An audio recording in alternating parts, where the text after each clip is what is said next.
Bienvenue sur l'actu des sondages, c'est Stats et Société, la chaîne qui vous parle de stats et de sujets de société. Donc, hier, mercredi, 3 sondages ont été publiés, les 2 rollings habituels avec OpinionWay et l'IFOP, et un sondage classique de la part de l'Institut Harris pour Challenge Interactive.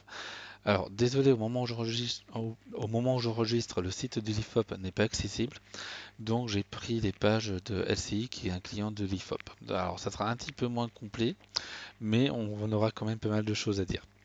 Allez, c'est parti et on commence avec le premier rolling qui est celui d'OpinionWay. Alors, pourquoi que je commence par OpinionWay? Ben, tout simplement parce que dans la journée, c'est le sondage OpinionWay qui est publié en premier, je crois que c'est en début d'après-midi, et celui de l'IFOP est publié entre 17h et 18h selon le jour. Donc voilà. Alors pour le premier tour d'OpinionWay, aucun changement par rapport à hier, donc on ne va pas forcément s'étendre. On notera toujours une égalité parfaite entre Marine Le Pen et Valérie Pécresse et pas d'autres changements. Donc nous allons passer maintenant au sondage de l'IFOP, donc avec la copie d'écran qui vient ici. Donc là on l'a en plus grand, c'est plus agréable. Macron repasserait à 25%, donc c'est une très légère variation, pas très significative. Plus significatif, c'est l'écart qui augmente entre Valérie Pécresse et Marine Le Pen au profit de Marine Le Pen. Donc Marine Le Pen prend un point, Valérie Pécresse perd 0,5 points. On avait une évolution similaire hier. Donc on a une évolution qui sur quelques jours est significative et là avec un avantage qui commence lui aussi à être significatif pour Marine Le Pen. 2 points d'écart, ça commence à devenir quelque chose. Éric Zemmour ne bouge pas à 11,5%, suivi par Mélenchon à 10%, donc toujours un écart resserré entre ces deux candidats. On avait dit hier, on s'était posé la question, est-ce que ça allait se réécarter comme chez OpinionWay, ce qui pourrait vouloir dire qu'en fait une petite journée d'écart? Pas du tout. Euh, le, ce que raconte le sondage du IFOP, si on peut dire, c'est que cet écart reste à un niveau faible. Et en soi, bah, c'est une différence avec OpinionWay et c'est une information. On remarquera aussi Yannick Jadot qui reste au-dessus des 5,5% alors que Christiane Taubira rebaisse de 0,5 points. Oui, 0,5 points, c'est un petit peu important à ce niveau-là. Donc voilà. Maintenant, nous allons passer au sondage plus classique de la journée, qui est celui donc de Harris Interactive. Je vais vous montrer très rapidement l'hypothèse sans Christiane Taubira, mais ça n'a pas beaucoup d'intérêt puisqu'on sait qu'elle est candidate. Donc voilà, vous voyez des variations, petites augmentations Macron à 26%, des écarts qui s'intensifient entre Le Pen, Valérie Pécresse et Éric Zemmour et Mélenchon qui reste à 11. Allez, on va passer maintenant à l'hypothèse la plus probable qui est celle d'un second tour avec Christiane Taubira. Donc ici, Emmanuel Macron est à 25%, suivi par Marine Le Pen à 17% et Valérie Pécresse à 16%. Donc un scénario qui est très proche de celui de l'IFOP. Éric Zemmour serait à 14%, donc un niveau plus élevé, mais en baisse d'un point à nouveau par rapport à la semaine dernière. Et donc pour Harris, ça fait 2 semaines de suite que Éric Zemmour perd un point. Donc ça c'est assez important. Il est au bord du décrochage par rapport à Valérie Pécresse et Marine Le Pen. Même par rapport à Marine Le Pen, on peut pratiquement dire que le décrochage est en cours. Jean-Luc Mélenchon se maintient à 10%, donc à une bonne distance derrière Éric Zemmour, même si les courbes se rapprochent là aussi. Et Yannick Jadot serait à 6%, un niveau plutôt correct, donc il serait au-dessus de la barrière symbolique des 5%. On remarquera que Harry se teste avec Florian Philippot et François Asselineau, mais avec des niveaux très bas, donc 1 et 0,5%. Comparé à Cluster 17 hier, Cluster 17 mettait 1,5% pour chacun, donc 3% en tout, et là c'est 1,5% en tout seulement. D'où le fait que les candidats qui sont à peu près dans les mêmes couloirs sont à des niveaux plus élevés. Enfin, c'est une interprétation possible. Maintenant, nous allons passer au second tour. Alors, au second tour, au niveau de OpinionWay, pas de changement par rapport à hier, donc avec un écart toujours important entre Emmanuel Macron et Marine Le Pen, 57 contre 43. On retient bien cet écart qui est un écart de 14 points parce qu'on va voir que tout le monde n'est plus tout à fait d'accord là-dessus. On va passer à l'autre hypothèse qui est Emmanuel Macron et Valérie Pécresse, donc toujours constant, 54-46%. Là aussi, on va bien retenir ces chiffres-là, mais là pour une raison toute autre, puisqu'on va les retrouver et vous allez voir.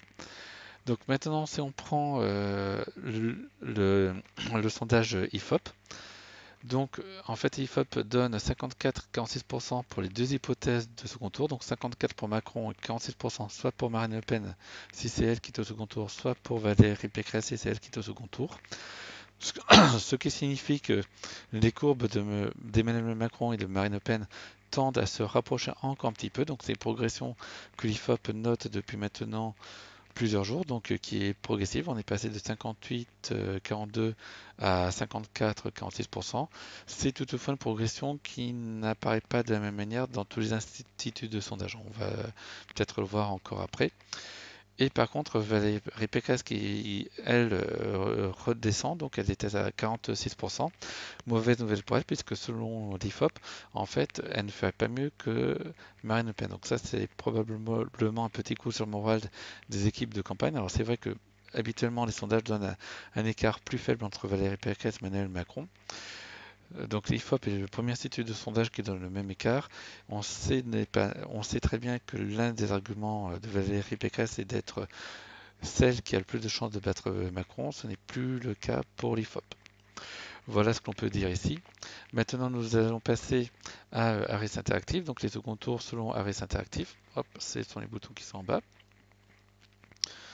Et donc nous avons Marine Le Pen à 45% contre Emmanuel Macron 55%. Donc quelque chose qu'on trouve avec d'autres instituts de sondage. Alors je n'ai pas forcément un point de comparaison. Je vais voir si on a le point de comparaison aussi. Donc un écart qui reste par ailleurs constant et en très légère augmentation sur des tendances très très longues. Voilà, donc pour Harris, c'est vrai que Harris était un peu plus favorable à Marine Le Pen dans cette hypothèse de second tour. Et on voit que cette fois-ci, c'est une constante.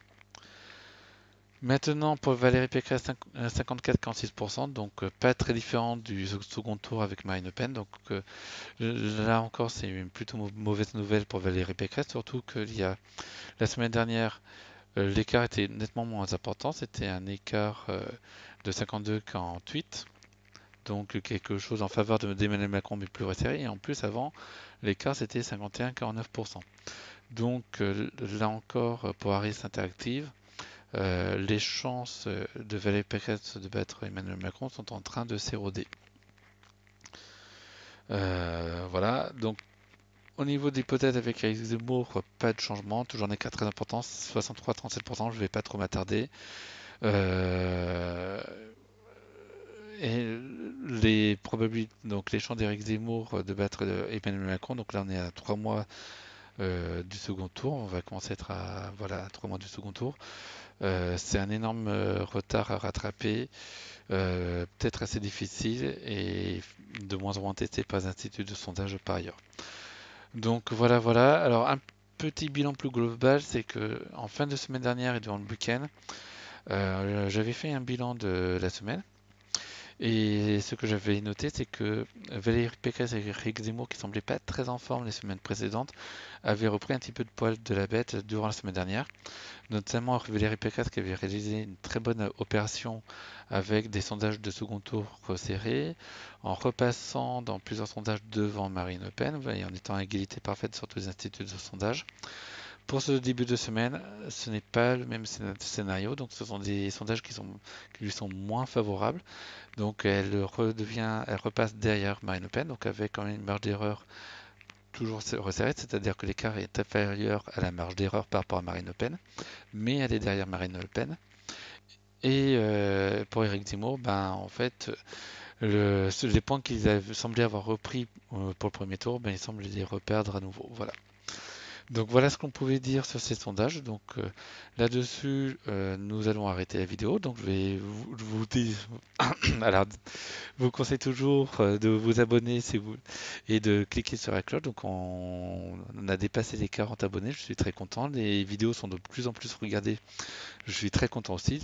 La chaîne va bientôt fêter son premier anniversaire, son premier mois d'existence. Et peut-être, qui sait, qu'on passera la barre des 50 abonnés. Donc voilà, je vous souhaite une bonne journée et je vous dis à très vite. Au revoir.